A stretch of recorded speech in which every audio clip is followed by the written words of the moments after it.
धनी श्री देवचंद्र जी नाम, श्री प्राणनाथ निज मूलपति, श्री महराज सुनाम, तेज कुंवर श्यामा जुगल को पल पल करो प्रणाम, पिया जी को पल पल करो प्रणाम।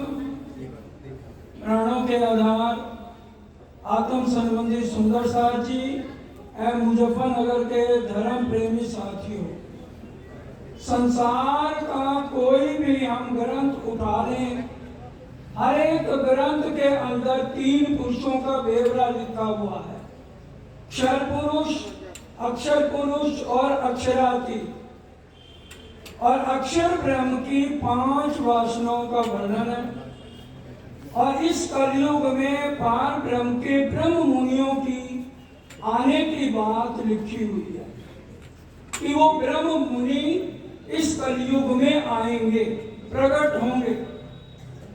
अभाविनो भविष्यन्ति मुनियो ब्रह्म रूपना, कि वो ब्रह्म मुनि प्रकट होंगे। लेकिन ये सारा संसार किस में डूबा हुआ है? अक्षर ब्रह्म की जो 5 वासनाएं हैं, सुनने की बात है, उनमें कबीर जी मुख्य हैं। कबीर जी ने कहा 3 गुणन की भक्ति में भूल रहे हो संसार। 3 गुणों की भक्ति कौन सी है? ब्रह्मा जी, विष्णु जी और शंकर भगवान, इनकी पूजा में ही सारा संसार आज लगा हुआ है। कबीर कहे निज नाम बिना कैसे उतरोगे पार।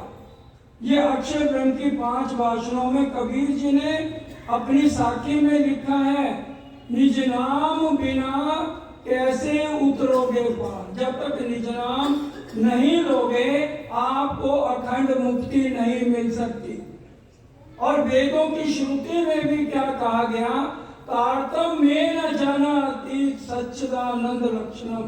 जब तक हमें तारतम्य के ही पता नहीं है तो सच्चिदानंद पार ब्रह्म को हम कैसे पा सकते हैं? और वही जो सच्चिदानंद है आज तक इस ब्रह्मांड में नहीं आए और ना ही कभी किसी ग्रंथ में उनके आने की खबर दी गई। इसलिए ये कलयुग का महत्व सबसे अधिक है, क्योंकि पार ब्रह्म तो पूर्ण एक है। जो पार ब्रह्म है, कोई भी ग्रंथ उठा लो, कोई ये नहीं कहता कि 10-20 परमात्मा है। और आज सारा संसार 33 करोड़ देवी देवताओं की पूजा में किसी ना किसी देव को अपना इष्ट बना के बैठा है। तो ये बहुत अच्छी बात है। क्या ये देवी देवता ठीक है हमारे संसारिक इच्छा तो पूरी करेंगे? जो 84 लाख योनियों के बाद एक बार मानव तन मिला है और हम कर्मों के अधीन होकर अच्छा कर्म करें, बुरा कर्म करें, फिर हमें योनियों में आना पड़ेगा। उससे हमें हमेशा के लिए छुटकारा एक पार ब्रह्म के अलावा कोई नहीं दे सकता। ये गारंटी प्राणनाथ जी ने आके कही कि जब मेरे ब्रह्म मुनि यहाँ आ गए, क्या देखी रे हम दुनिया जो इनको ना करें अखंड। कि मेरे पार ब्रह्म के जो ब्रह्म मुनि आ गए, उनके आने के बाद तो संसार को तो कोई इनाम मिलना चाहिए। तो उन्होंने कहा सारे संसार को अखंड मुक्ति वो पार ब्रह्म आकर के देंगे। इसलिए ये कलयुग का महत्व है। कितने सतयुग बीत गए, त्रेता बीत गए, द्वापर में बीत गए और कलयुग बीत गए, किसी को भी आज तक अखंड मोक्ष साथियों नहीं मिला। सिर्फ ये 28वें कलयुग का महत्व है, जिसके अंदर आकर के हमेशा के लिए अखंड मुक्ति मिल सकती है। कबीर जी के 52 बीचक हैं, उसके बीचक में उन्होंने स्पष्ट कर दिया है जो एक पार ब्रह्म है, उनकी नजर से ये खेल बना है। कबीर जी के बीचक हैं रतनपुरी में, जो मुजफ्फरनगर के साथी हैं वो आके देखना चाहे तो हम उनको बीचक पढ़ा देंगे।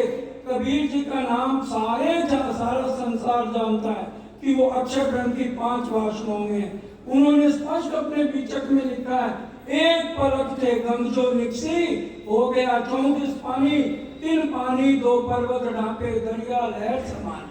कि वो पार ब्रह्म की नजर से जब इस खेल को बनाया गया तो 2 पर्वतों को ढांप दिया। 2 पर्वत कौन से?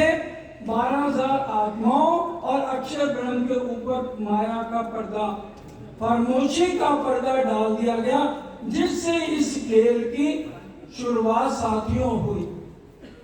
और ये खेल किसके चल रहा है? अक्षर ब्रह्म के मन से। इत अक्षर को बिलस्यो मन, 5 तत्व 14 भवन, यामे महाविष्णु मन, मन मन के त्रैगुण, ताते तिरचर सब उत्पन्न।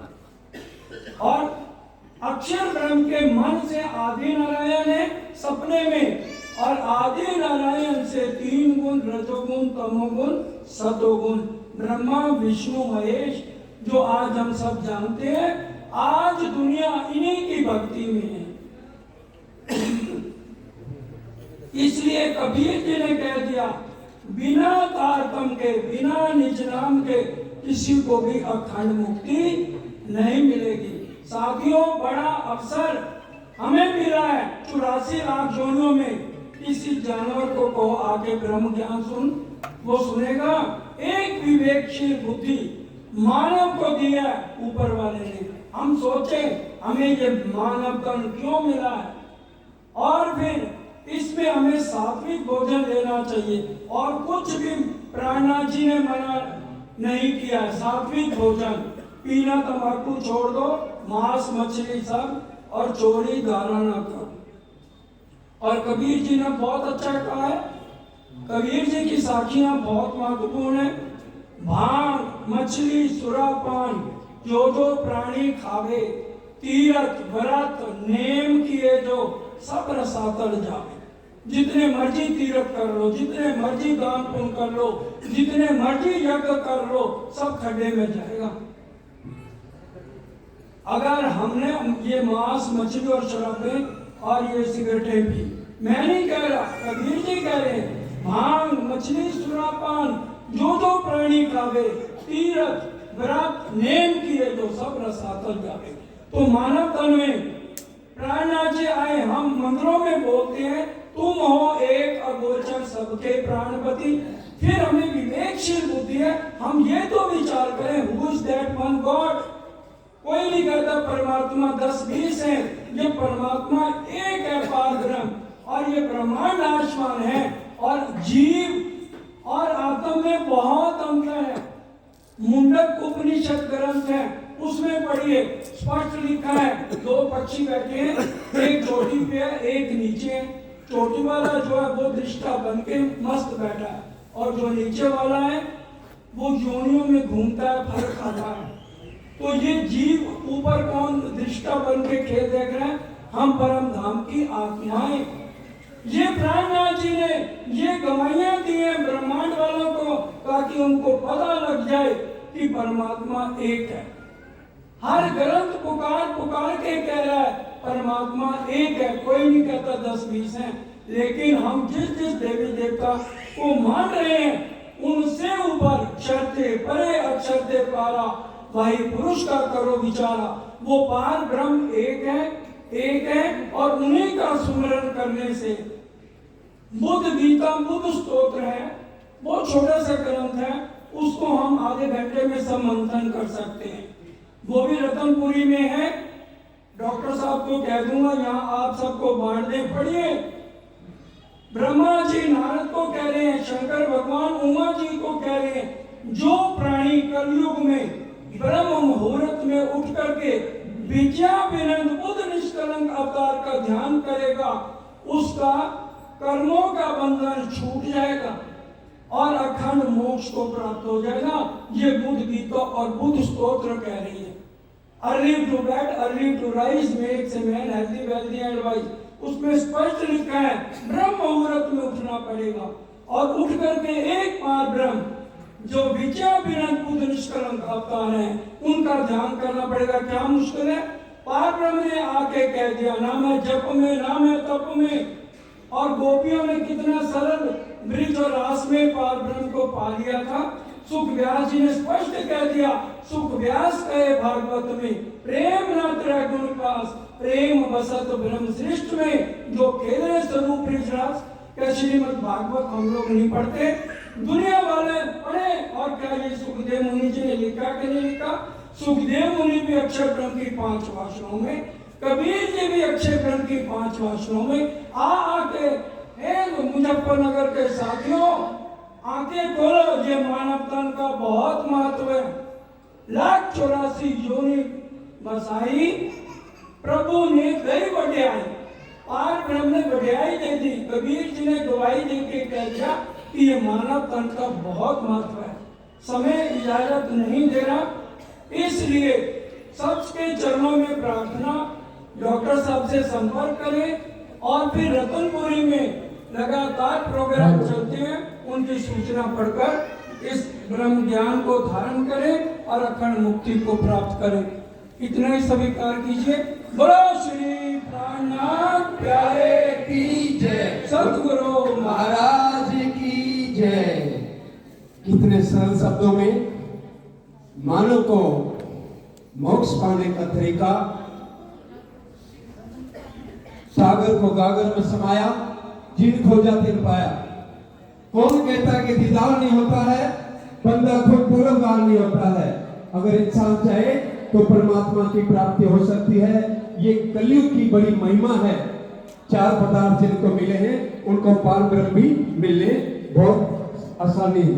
तो आइए अब जो है हमारे बीच में श्री निजानंद आश्रम डंगेड़ा जिला सहारनपुर से हमारे परम आदरणीय परम सम्मानीय श्री भगवान दास जी पधारे हुए, उनसे प्रार्थना मंच पर आए और मुजफ्फरनगर जनता को, सभी सुंदर साथ को आकर के संबोधन करें कि मनुष्य की प्राप्ति मिली है भवसागर से पार होने के लिए, उसके हमें क्या क्या दिनचर्या हमारी होनी चाहिए। परम आदरणीय श्री भगवान दास जी।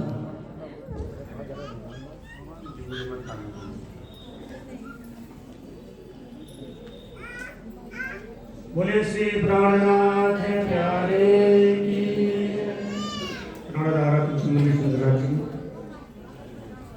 आप सबके सामने बैठने का अवसर मिला हुआ है, सबके दर्शन हुए, तो सबको मेरा प्रेम प्रणाम स्वीकार हो।